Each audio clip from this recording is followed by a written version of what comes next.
Okay, hi, me again. I just wanted to tack on to the end of my video because I made a couple of mistakes with the first one. So, for the first issue with the mystery cylinder, a lot of us are saying that there's honey in there, and somebody pointed out to me on my video something I hadn't even thought about, so I sort of half missed this one.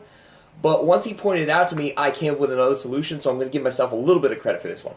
So I have here an actual soda can this time with rubber bands around it so it doesn't slide this time. See, I'm getting smarter every day. Ha ha ha ha. Title drop. Anyway, so I put honey in here. So this, in theory, let me get my phone. So in theory, this should create, I have this inclined plane here as well. This should create that wobble effect. But I don't see that. What I see is the can rolling very slowly because, as somebody pointed out to me, the viscous liquid just reaches an equilibrium within the can, and it rolls at the same rate as the can is rolling, slowing it at the same speed. So this just rolls very slowly to the bottom of the inclined plane and then drops off. Okay, so what I propose is in there instead is something like this. So I have here a cut-off water bottle to simulate our mystery cylinder so we can see through it, okay? And I've put my rubber grips on the outside of that as well. Now, this one is a heptagonal prism, and I've filled this with honey as well. So my theory is that this is sitting in there, and as the honey tracks forward, it will roll. Now, obviously, it has to get to a certain point. And I have to force it to roll past certain points because it's not perfect. But if I put rubber bands around it, holding my phone the whole time, and I can't do them tightly because they like to crush this thing, so unfortunate, because it's made of paper, and I didn't have time to run to the store, or I didn't know if a store would have one. So let me just get a little gravity assist here.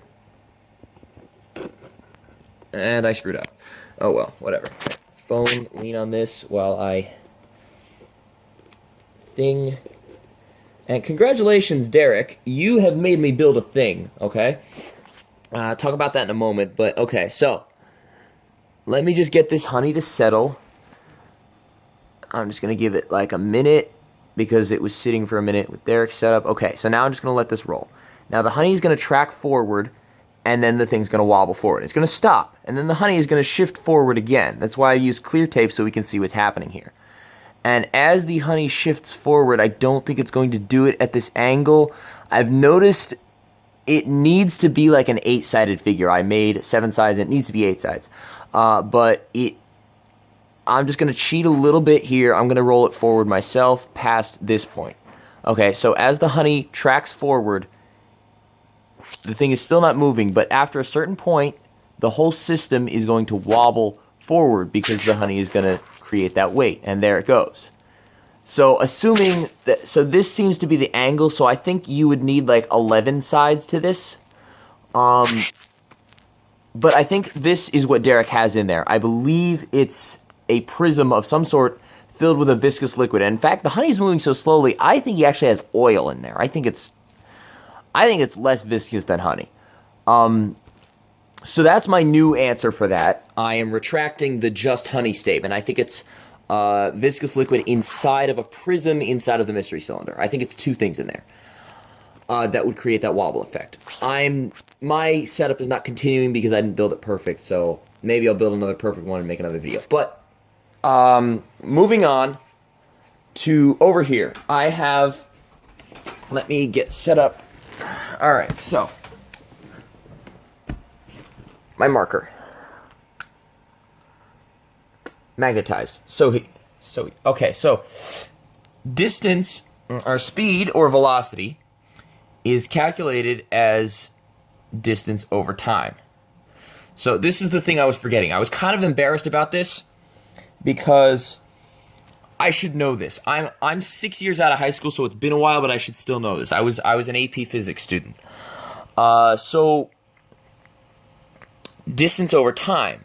So if we want to double the average, what we're basically doing is taking the whole speed and averaging it out, and we're trying to create twice the speed. So what we're trying to do is turn this 1-to-1 ratio into a 2-to-1 ratio. So we're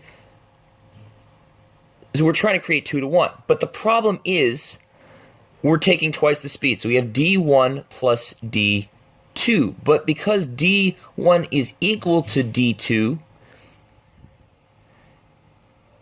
d1 plus d2 is equal to 2d1. So we have here our 2. We have our 2 right there. So t1 has to remain the same no matter what it is because we've already doubled the distance. t1 must remain the same. So t1 plus t2 must equal t1. t2 has to be 0, which means you'd have to run infinitesimally fast. There's no speed at which this can occur. This is an impossibility. Of course, that was the riddle. So I am not giving myself credit for this one because I completely forgot about this ratio here. I completely forgot that speed is a ratio, and I'm very embarrassed about that. So I am not giving myself credit for having solved this one. The other one, however, with my little honey experiment, I think I got, and I can't wait to see Derek's answer for that. But congratulations to you, Derek. You made me build a thing. It has been so long since I've built a thing. In fact, I was actually planning on building another thing this summer. I used to build things all the time. I have somewhere back home. I am in Japan right now. I'm stationed in Japan, so this is where I am. I'm literally on the other side of the world from where I was born. But back home in the States, I have this little snowman that I built out of toothpicks. Why am I blanking on this? Toothpicks and those little dots. But there's something very special about it that I think someone in the mathematical community can appreciate. The bottom ball on the snowman is a icosahedron. It is made out of 20 equilateral triangles. And the top, since it sets flat, on the bottom is a triangle, and on the top is a triangle. It's just intrinsic to the shape. So, coupled into that, I have put up 7 more. So I have an icosahedron, and sitting on top of that, attached to it, is an octahedron, made up of 8 equilateral triangles. So I actually, where's my dice bag? I think, yeah, so anyone who has ever played Dungeons and Dragons or Magic the Gathering or whatever knows what these are. There are 3 shapes right here. This is an icosahedron. It has 20 sides. This is known as a D20 to some people. I'm trying to get it so you can read the number. There it is. This is a D20. On top of that, I had a D8, basically. I had that setting up, but it was smaller because I'm creating a snowman. And then on top of that, I had a tetrahedron, a 4-sided figure made out of equilateral triangles. And so I had those set up just like that. And it was a snowman. And it obviously got smaller as it went toward the top because the triangles were the same size. I used to build cool stuff like that all the time. I've built this. I like making crafts and stuff out of random stuff I find. I think I built a windmill at some point out of like a Tinker Toys set, but this summer I'm going bigger. I said I'm an AP physics student. I love physics. I'm fascinated by it. You inspire me to love science and the cool physics of it. I am building a trebuchet this summer, and because you've inspired me to build this thing, I'm going to show you that trebuchet when I build it. I have wood and stuff. Yeah, so I love all these vague terms that I use all the time. I crack myself up. So I have wood and stuff, and I'm going to build a trebuchet to launch oranges because they're such a great size, they're so easily attainable, and they're so findable in, like, green grass or whatever. Orange stands out so well. It's just perfect. So I'm going to have it launch oranges. And I would ask you for a video on that, but you like to explore the less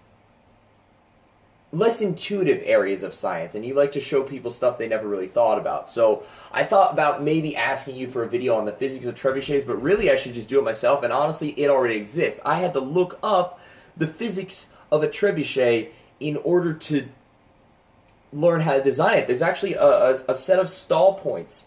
There's a set of stall points that you have to line up in order to maximize. There's the stall point of the weight, and there's the stall point of the sling that you have to maximize in order to convert all of the movement energy into the projectile as it releases from the sling. And so I'm hoping I can maximize that and show it to you in the video, which I will send it to you. I'm going to send Veritasium an email on YouTube. Hopefully you'll get it, because I understand you probably get lots of mail. And I'm going to be like, hey, remember when you put out that riddles video and I sent in a video response and I said I was going to show you a trebuchet? Here's that video. And so I'm going to send that to you. So get ready for it. It's coming this summer because you made me build this. So congratulations. You've made me do more science. I hope you're happy, because I'm happy.